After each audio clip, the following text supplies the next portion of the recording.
संत रामपाल जी महाराज के अमृत वचन।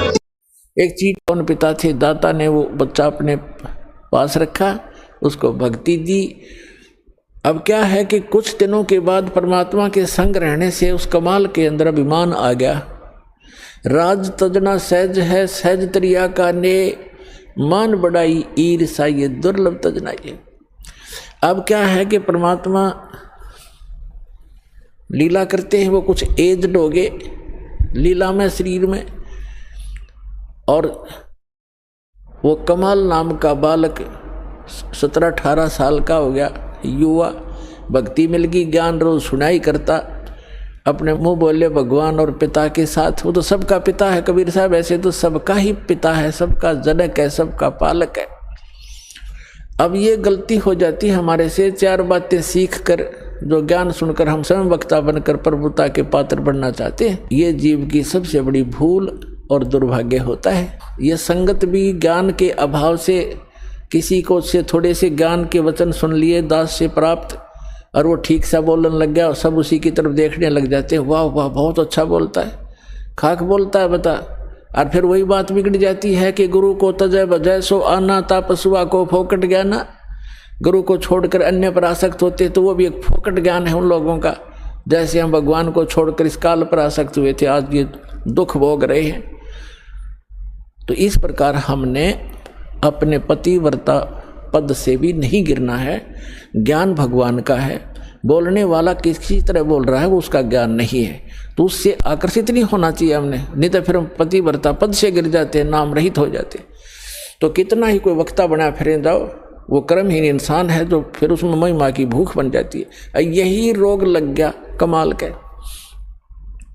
बहुत से जो संगत वाले थे वो कहने लगे, वाह भाई कमाल, आप तो गुरु जी से भी बढ़िया सत्संग सुनाते हो कबीर साहब से। वो फूल गया, हवा तो किस समय भर दो या तुरंत भर जाती है। अब उसमें यह अभिमान हो गया, और फिर नो कहने लगे, भी बड़ा सेवा करता है गुरु जी की, तेरे जैसी सेवा कोई नहीं कर सकता। एक दूसरी बीमारी यह होगी। तो परमात्मा तो अंतर्यामी थे, उसको पता था कि ये मरेगा, मूर्ख जहर खाने लग गया।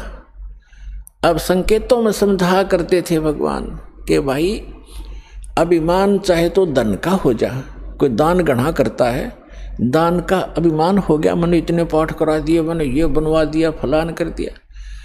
और चाहे कोई नू देखे बड़ा माड़ा फेरा, सारा दिन मंत्र करता रहता, दूसरे उससे प्रभावित होंगे, उसकी प्रशंसा करने लग जाएंगे, वह भी भूल है आपकी, क्योंकि आपकी अभी कमजोरी है।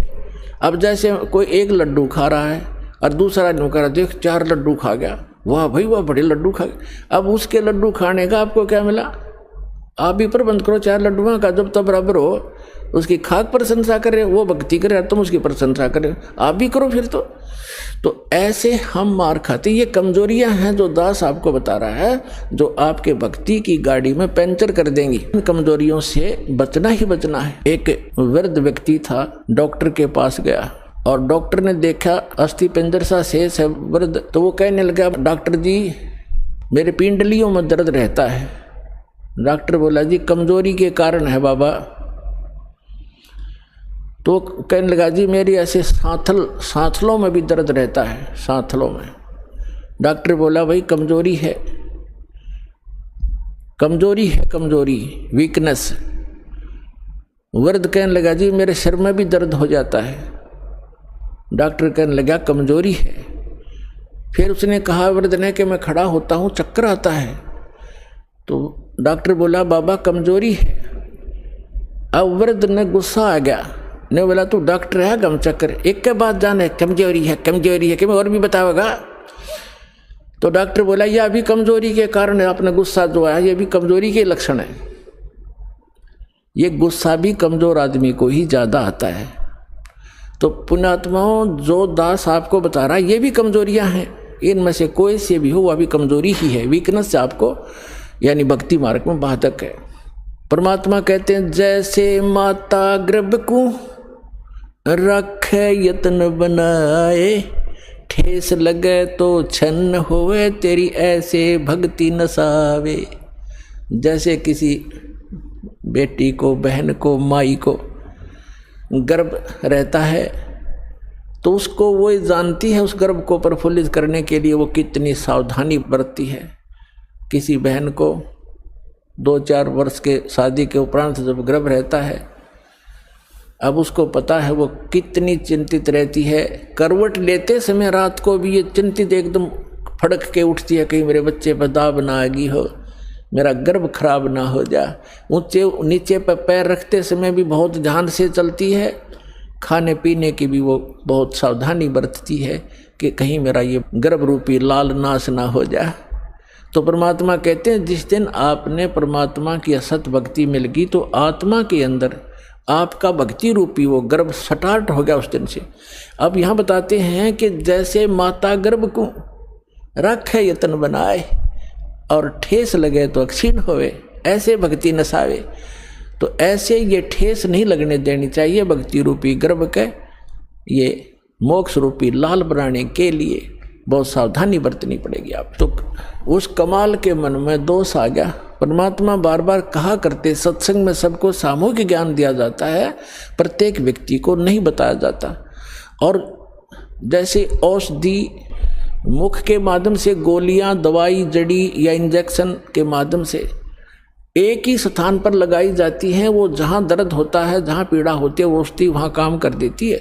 तो सत्संग के माध्यम से सामूहिक इंजेक्शन लगाए जाते हैं ये वचनों के, और जिसमें जो वीकनेस जहाँ की है उसी का वो औषधि काम कर जाती है। बुद्धिमान उसको समझ जाते हैं, आगे सुचारू हो जाते हैं और वो अपनी कमजोरी को ठीक कर लेते हैं। बुद्धिमान वही होते हैं। इतना कुछ कई बार कहा परमात्मा ने कि जो दान ज़्यादा करता है, यदि उसके मन में अभिमान आ गया, कराया नाश हो गया। कबीर साहब कहते हैं तन मन धन दिया तो भला किया, सिर का दासी भार, और जब न्यू कहा कि मन ने दे दिया तो बहुत सहेगा मार। वो तो दिया हुआ तक गया, नाश हो गया, दुर्गति और हो जाएगी तेरी। तो किसी भी प्रकार का सेवा का अभिमान हो जाए, अभिमान तो अभिमान ही है, वो तो नाश ही करता है, भगवान से दूर करता है। लेकिन कमाल की बुद्धि भ्रष्ट हो चुकी थी, परमात्मा के साथ रहकर भी वो अपने ही चलाता था। पुण्यात्माओं जैसे मन में बहुत सी बातें आती हैं। एक बार धर्मदास जी ने कहा, प्रभु हे भगवान, आप कहते हो कि श्री कृष्ण परमात्मा नहीं है, समर्थ नहीं है। श्री कृष्ण जी ने राजा मोरध्वज के पुत्र ताम्रध्वज को आरे से चिरवा के डेथ हो गई थी, 2 फाड़ हो गया था, और फिर वैसा ही बना दिया और जीवित कर दिया। तो कैसे माने ये भगवान नहीं है, सर्वशक्तिमान नहीं है। परमात्मा कबीर जी ने कहा कि मैंने ये कभी नहीं कहा कि ये भगवान नहीं है, मैंने ये अवश्य कहा ये सर्वशक्तिमान नहीं है। भगवान का मतलब मैंने ये कभी नहीं कहा कि ये स्वामी नहीं है, ये प्रभु नहीं है,